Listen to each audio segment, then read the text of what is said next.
तीसरा प्रकरण न्याय और वैशेषिक दर्शन। कणाद मुनि प्रवर्तित वैशेषिक दर्शन और गौतम मुनि प्रवर्तित न्याय दर्शन के सिद्धांत एक जैसे हैं। न्याय दर्शन एक प्रकार से वैशेषिक सिद्धांत की ही विस्तृत व्याख्या है, या यूं कहिए कि इन दोनों दर्शनों में एक ही फिलॉसफी है, जिसका पूर्वांग वैशेषिक है और उत्तरांग न्याय। इन दोनों दर्शनकारों का ठीक-ठीक समय निश्चय करना अति कठिन है, किंतु यह सिद्ध है कि ये दोनों भगवान कपिल और पतंजलि मुनि के पीछे हुए हैं, क्योंकि इन्होंने अतीन्द्रिय पदार्थों के वास्तविक स्वरूप को जानने के लिए योग का ही सहारा लिया है और व्यास तथा जैमिनी से पूर्व काल में हुए हैं, क्योंकि ब्रह्म सूत्र में उनके सिद्धांतों का वर्णन आया है। उन दोनों में कणाद गौतम से पहले हुए हैं, क्योंकि वैशेषिक दर्शन न्याय दर्शन की अपेक्षा अधिक प्राचीन समय का है।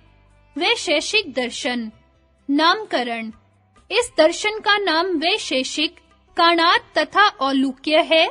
विशेष नामक पदार्थ की विशिष्ट कल्पना करने के कारण इसको वैशेषिक संज्ञा प्राप्त हुई है और कणाद तथा उनके पिता उलूक ऋषि के नाम पर इसे कणाद और औलूक्य कहते हैं।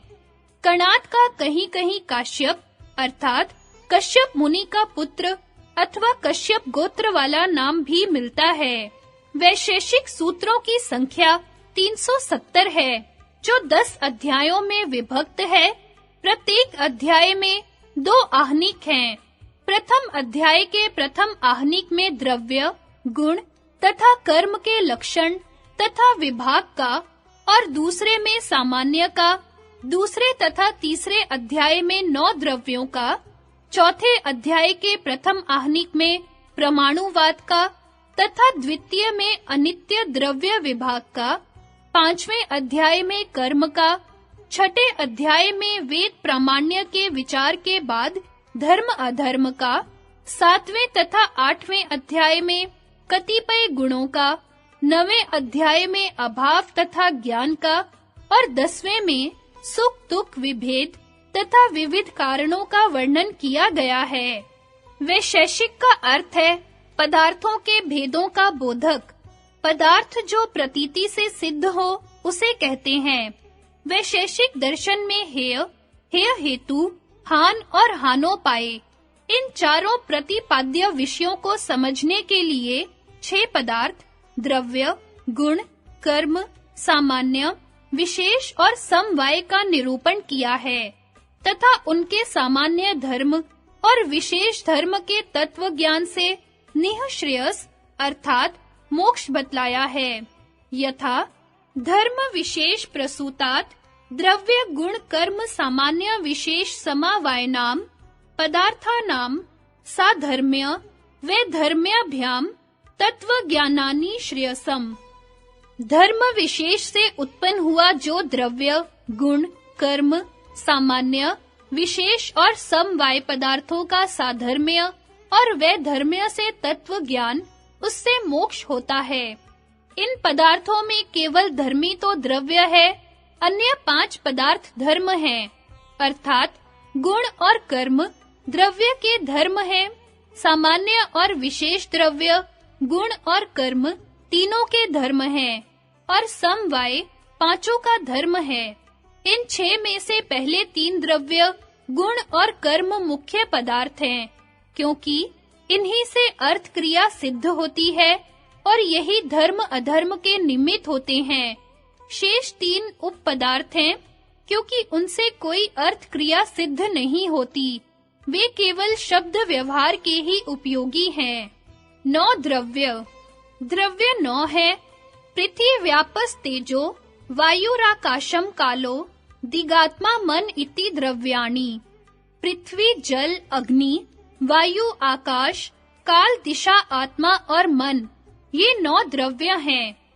पहला, पृथ्वी के कारण रूप निरवयव सूक्ष्म परमाणु नित्य है और उनका कार्य रूप स्थूल भूमि अनित्य है। पृथ्वी में गंध, रस, रूप, स्पर्श 4 गुण हैं। उनमें से मुख्य गंध है। 2. जल की पहचान शीत स्पर्श है। उष्ण जल में जो उष्णता प्रतीत होती है वह अग्नि की है। कारण रूप निरवयव जल के सूक्ष्म परमाणु नित्य है और कार्य रूप साधारण जल अनित्य है। जल में रस, रूप और स्पर्श 3 गुण है, उनमें से मुख्य रस है। 3. अग्नि की पहचान उष्ण स्पर्श है। जहाँ उष्ण स्पर्श है वहाँ अवश्य किसी न किसी रूप में अग्नि है। कारण रूप निरवयव अग्नि के सूक्ष्म परमाणु नित्य है और कार्य रूप साधारण अग्नि अनित्य है। अग्नि में रूप और स्पर्श 2 गुण हैं, उनमें से रूप मुख्य है। 4. वायु की पहचान एक विलक्षण स्पर्श है। कारण रूप निरवयव वायु के परमाणु नित्य है और कार्य रूप साधारण वायु अनित्य है। इन चारों द्रव्यों से 3 प्रकार की वस्तुएं बनी हैं: शरीर, इंद्रिय और विषय। मनुष्य, पशु पक्षी आदि के शरीर तथा वृक्ष आदि पृथ्वी के हैं। घ्राणेंद्रिय पृथ्वी की है। शरीर और इंद्रिय के सिवा जितनी मिट्टी, पत्थर आदि रूप पृथ्वी है, वह सब पार्थिव विषय है। इसी प्रकार जल मंडलस्थ जीवों के शरीर जलीय है, रसना जलीय है, नदी, समुद्र, बर्फ, ओले आदि जलीय विषय हैं। तेजो मंडलस्थ जीवों का शरीर तेजस है, नेत्रेंद्रिय तेजस हैं, अग्नि, सूर्य और जठराग्नि आदि तेजस विषय हैं। वायु मंडलस्थ जीवों का शरीर वायवीय है, त्वचा इंद्रिय वायवीय है और बाहर जो वृक्ष आदि को कंपाने वाला वायु है तथा अंदर जो प्राण रूप वायु है, यह वायवीय विषय है। 5. आकाश की पहचान शब्द है। जहाँ शब्द है वहाँ आकाश है। शब्द सर्वत्र है, अतएव आकाश विभु है। विभु निरवयव होने से नित्य होता है, अतएव आकाश नित्य और एक है। आकाश का शरीर कोई नहीं, पर उसका इंद्रिय श्रोत्र है। कर्ण छिद्र के अंदर का आकाश श्रोत्र है। पृथ्वी, जल, तेज, वायु और आकाश, ये पांचों द्रव्य पंचभूत कहलाते हैं। इनके क्रम से गंध, रस, रूप, स्पर्श और शब्द, ये 5 गुण हैं। घ्राण, रसना, नेत्र, त्वचा और श्रोत्र, ये 5 इंद्रियां हैं, जिनके क्रम से गंध, रस, रूप, स्पर्श और शब्द, ये 5 विषय हैं। घ्राण नासिका के अग्रवर्ती है और पार्थिव होने से पृथ्वी के गुण गंधक की ही ग्राहक है। रसना जिह्वाग्रवर्ती है और जलीय होने से जल के गुण रस की ही ग्राहक है। नेत्र काली पुतली के अग्रवर्ती है और तेजस होने से रूप का ही ग्राहक है। त्वचा सर्व शरीरगत है और वायवीय होने से स्पर्श की ही ग्राहक है। 6.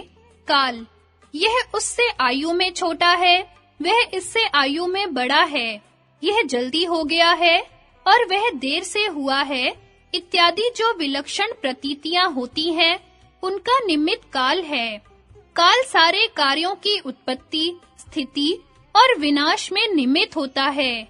काल नित्य, विभु और एक है, किंतु व्यवहार के लिए पल, घड़ी, दिन, रात, महीना, वर्ष और युग तथा भूत, भविष्यत और वर्तमान आदि उसके अनेक भेद कल्पना से कर लिए जाते हैं। अनित्य पदार्थों की अपेक्षा से कल्पित है। नित्येश भावाद नित्येषु, भावात कारणे काला खेती। नित्यों में न होने से और अनित्यों में होने से कारण में काल संज्ञा है। यहाँ कारण में काल को भी गिना है। 7 दिशा, यह इससे पूर्व है, दक्षिण है, पश्चिम है, उत्तर है, पूर्व दक्षिण है, दक्षिण पश्चिम है, उत्तर पश्चिम है, उत्तर पूर्व है, नीचे है, ऊपर है, आदि ये 10 प्रतीतियां जिससे होती हैं, वह दिशा है।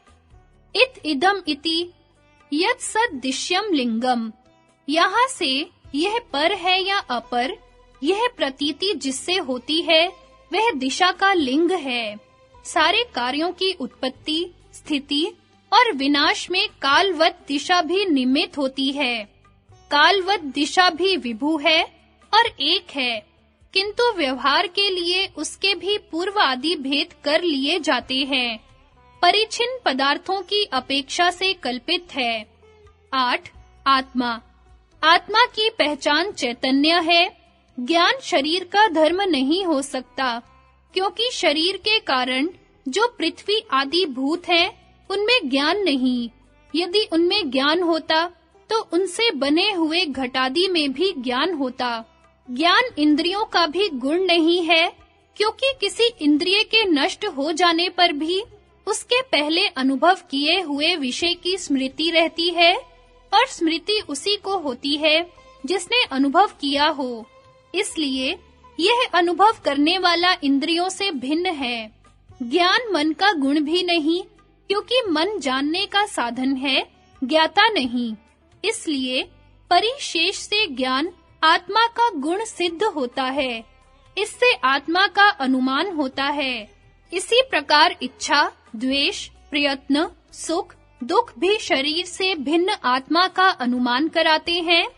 हित की प्राप्ति और अहित के परिहार के लिए शरीर की चेष्टा भी इस बात को प्रकट करती है कि रथ में रथ के सारथी के सदृश अपने हित अहित को जानकर शरीर को चलाने वाला शरीर से पृथक उसका अधिष्ठाता आत्मा है।